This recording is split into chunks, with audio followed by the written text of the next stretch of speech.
वो जिन है ना, जिन को बाटली में बंद कर देते हैं और ढक्कन मार देते हैं और फिर वो हजारों साल के लिए बाहर नहीं निकल सकता है।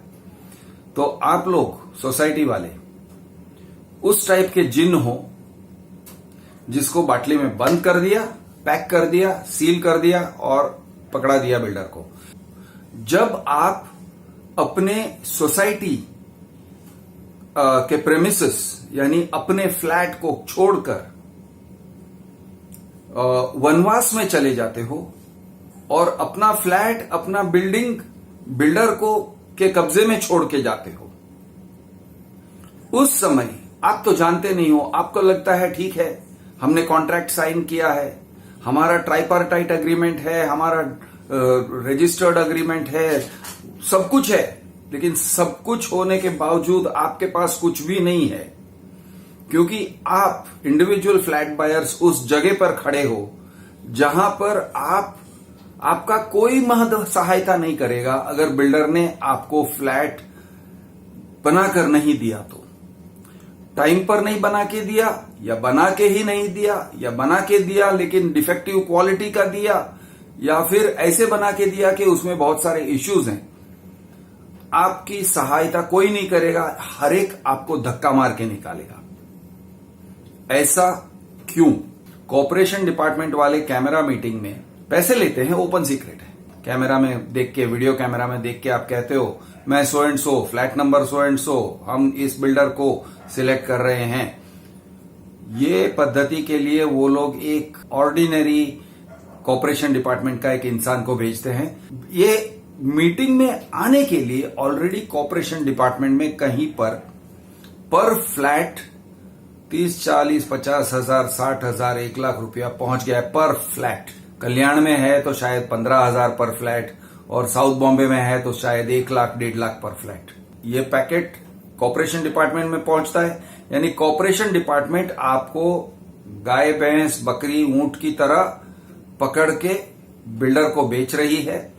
बिल्डर आपका डोर पकड़ लेता है और आपको खींच के लेके जाता है, और बिल्डर का एक सेंस आ जाता है, उसको एक प्रॉपर्टी का सेंस आता है कि ये लोग अब मेरे प्रॉपर्टी हैं, इनका सोसाइटी मेरा प्रॉपर्टी है, इनके सोसाइटी पे मेरा कब्जा है। सोसाइटी पे, जमीन पे नहीं, पूरे सोसाइटी पे कब्जा है। और सब बिल्डर्स उसको रिकॉग्नाइज करते हैं, वो कहते हैं हाँ भाई तेरा कब्जा है। क्यों? क्योंकि वो लोग एक ट्रेड यूनियन की तरह है, तो वो भी कहते हैं हाँ भाई तुमने ये बिल्डिंग, ये सोसाइटी को खरीद लिया, बिल्डिंग को नहीं खरीदा, सोसाइटी को खरीद लिया, और अब ये सोसाइटी तुम्हारा है। जैसे कोई गाय, भैंस, बकरी किसी का हो जाता है। आप कहोगे जब अग्रीमेंट साइन होता है तो अग्रीमेंट हमारी सुरक्षा करती है, अग्रीमेंट हमें कानून की सुरक्षा देती है, ऐसे आप मानते हो। सोसाइटी के मैनेजिंग कमेटी भी आपको तसल्ली दिलाते हैं। बहुत बड़े बड़े वकीलों ने ये अग्रीमेंट का ड्राफ्ट बनाया है, अब आपके साथ कुछ गलत नहीं हो सकता है। तो पहली बात है मैं कह दूं कि वो जो अग्रीमेंट होता है उसका ड्राफ्टिंग मेनली बिल्डर के साइड से होता है, आपके साइड से नहीं होता है। और बिल्डर ने सारे नटबोल्ट्स लूज किए होते हैं, सारे आपके अधिकार ले लिए होते हैं अग्रीमेंट में। हर छूट उसे मिले, हर कंसेशन उसे मिले, आपको कुछ भी ना मिले, इस तरह का सिचुएशन उसने एग्रीमेंट में ही खड़ा कर दिया है।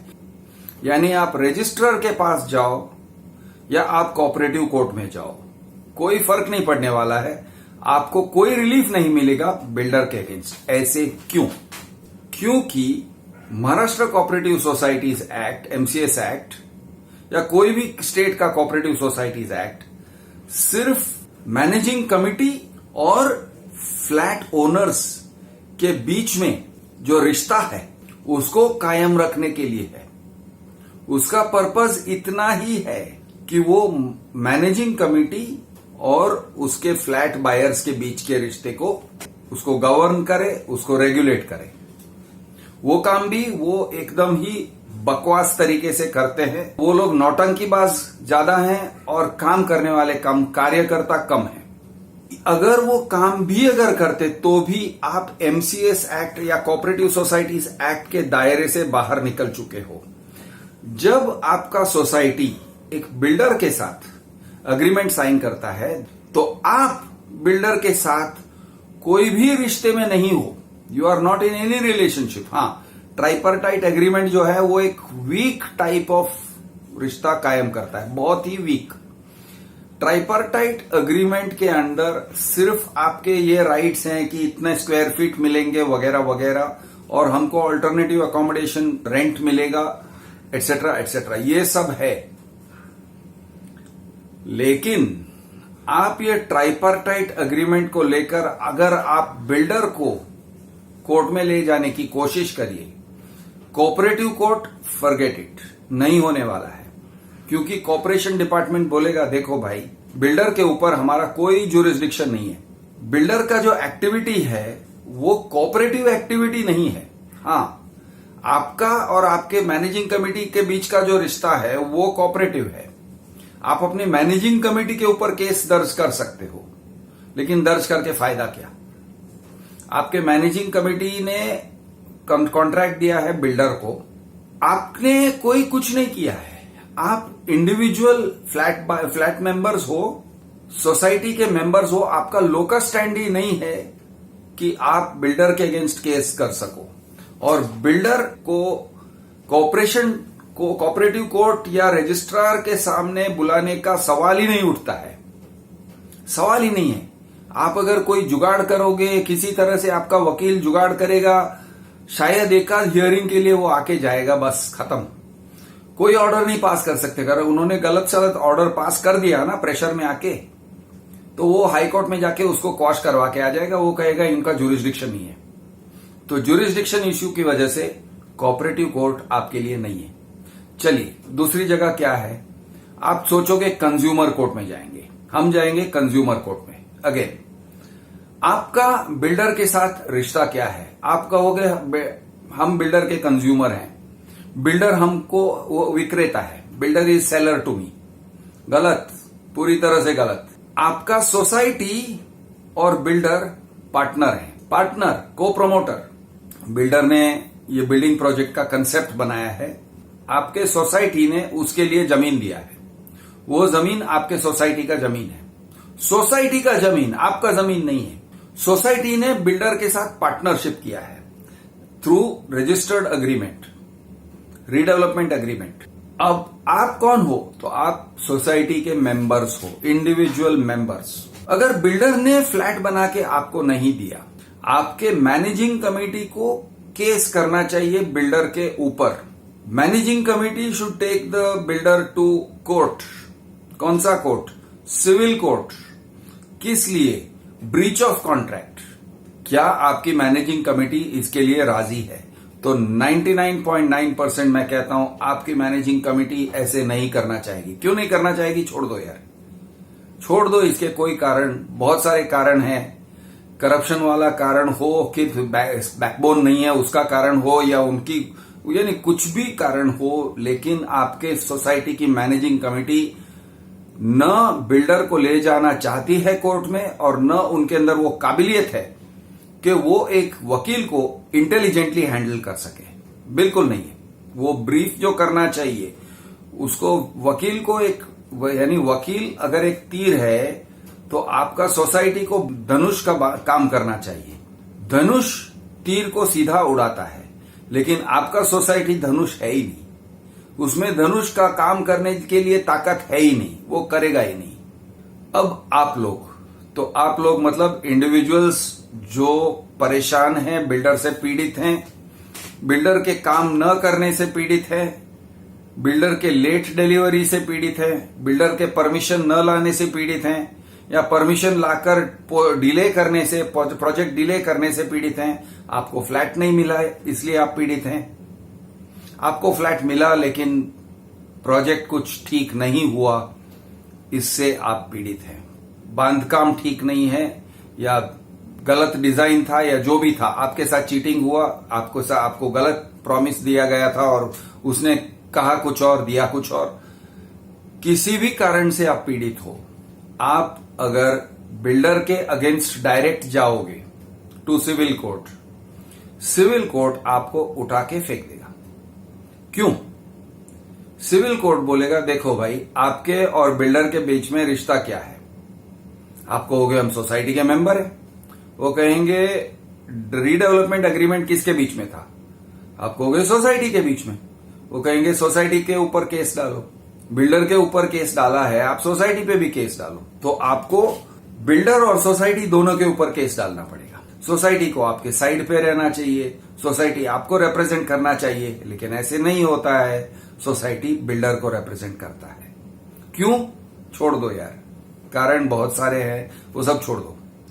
सोसाइटी बिल्डर के तरफ चली जाएगी, मैनेजिंग कमेटी बिल्डर की आवाज में बोलेगी, शायद बिल्डर का ही वकील मैनेजिंग कमेटी के लिए पूरा रिप्लाई ड्राफ्ट करके दे देगा, या फिर मैनेजिंग कमेटी वाले बोलेंगे सर जो बिल्डर बोलता है ना वही सही है हमारे लिए, चलो हो गया। Managing committee is not against builder, managing committee builder के अगेंस्ट नहीं जाएगा।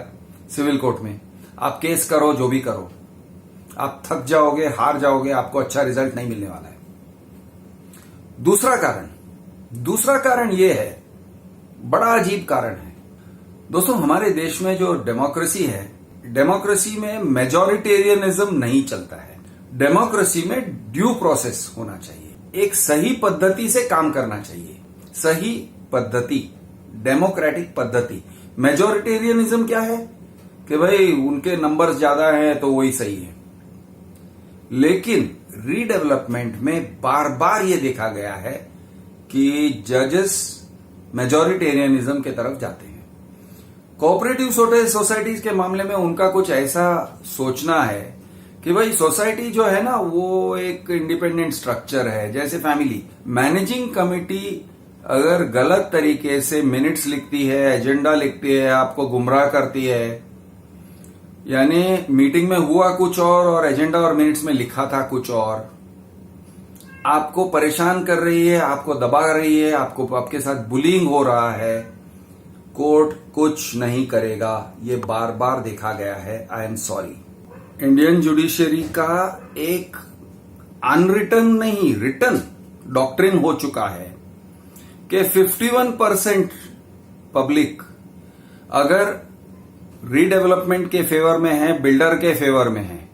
बिल्डर चाहे गधा हो, चाहे दुनिया का सबसे कमीना आदमी हो, चाहे दाऊद इब्राहिम क्यों ना हो, दुनिया का सबसे नीच इंसान क्यों ना हो, नाकाबिल इंसान क्यों ना हो, सोसाइटी ने उसको रीडेवलपमेंट का काम दे दिया है। 51% मेजॉरिटी है, 51% मेजॉरिटी, नॉट इवन 70% मेजॉरिटी।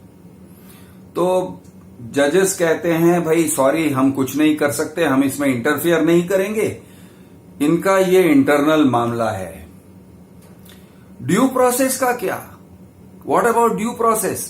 एक पद्धति से काम होना चाहिए, सिस्टम से काम होना चाहिए। सोसाइटी को भाई बिल्डर का बैकग्राउंड चेक करना चाहिए था, उसकी कैपेबिलिटी है कि नहीं करना चाहिए था। वो कहेंगे जाओ तुम कोर्ट में जाओ, अगेंस्ट आपकी मैनेजिंग कमेटी, आप जाइए मैनेजिंग कमेटी के अगेंस्ट कोर्ट में। लेकिन आपको मैनेजिंग कमेटी के अगेंस्ट कोर्ट में जाके क्या मिलेगा? कुछ भी नहीं मिलेगा। क्या इसका प्रेशर बिल्डर के ऊपर पड़ेगा? बिल्कुल नहीं पड़ेगा। कंज्यूमर कोर्ट आपको इसलिए एंटरटेन नहीं करेगा क्योंकि आप कंज्यूमर नहीं हो, आपका सोसाइटी बिल्डर के पार्टनर है, तो कंज्यूमर कोर्ट आपको एंटरटेन नहीं करेगा। अब रेरा पे कई बार बात चल चुकी है, अरे रेरा में अब हम ये भी लेके आएंगे, रीडेवलपमेंट के सोसाइटीज भी रेरा में शामिल हैं, यानी उनको प्रोटेक्शन मिलेगा। रेरा का हो ही नहीं सकता है। रेरा एक्ट क्या है? रेरा एक्ट में allottee is flat buyer and promoter is builder and co promoter is your society. Co promoter के अगेंस्ट केस करेगा तो रेरा एक्ट में करीब करीब कोई सोल्यूशन नहीं है। वो फोरम उस काम के लिए बनाया ही नहीं है। ये जो फोरम है RERA as a competent authority, as a quasi judicial authority, वो बनाया ही नहीं है कि प्रोमोटर और को प्रोमोटर के बीच के झगड़े को सुलझाए। मतलब रेरा में आपको न्याय नहीं मिलने वाला है, वो एक्ट बना ही नहीं है उसके लिए। सिविल कोर्ट या सिविल ज्यूरिसडिक्शन के एक्सरसाइज करते हुए हाई कोर्ट आपको एंटरटेन नहीं करेगा, क्योंकि वो बोलेगा भाई तुम्हारा केस तो सोसाइटी के अगेंस्ट होना चाहिए। जैसे ही आप डेवलपमेंट एग्रीमेंट की बात करोगे, वो बोलेंगे डेवलपमेंट एग्रीमेंट सोसाइटी और बिल्डर के बीच में है, तुम कौन होते हो डेवलपमेंट एग्रीमेंट के बारे में बात करने वाले। यानी आप सिर्फ ट्राइपार्टाइट एग्रीमेंट के दायरे में रह सकते हो। उसमें भी आप अपने मैनेजिंग कमेटी को लेके आओगे, उनको उनके ऊपर भी केस होगा, मैनेजिंग कमेटी वाले भी रिप्लाई करेंगे, केस चलते रहेगा।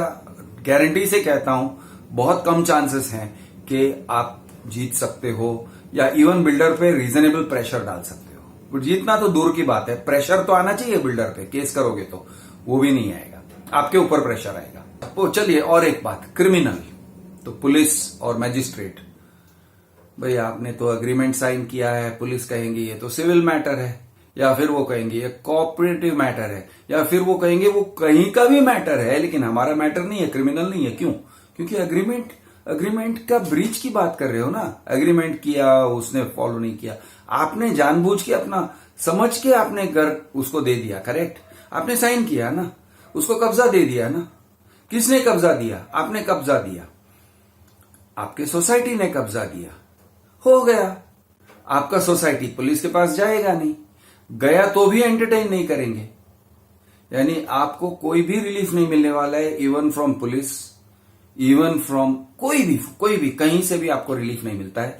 मतलब again I repeat, legislative vacuum, कायदे कानून, ऐसा अंधेरा जहां पे कायदा कानून की रोशनी नहीं पहुंचती है, ये है सोसाइटी का रीडेवलपमेंट। सावधान रहिए।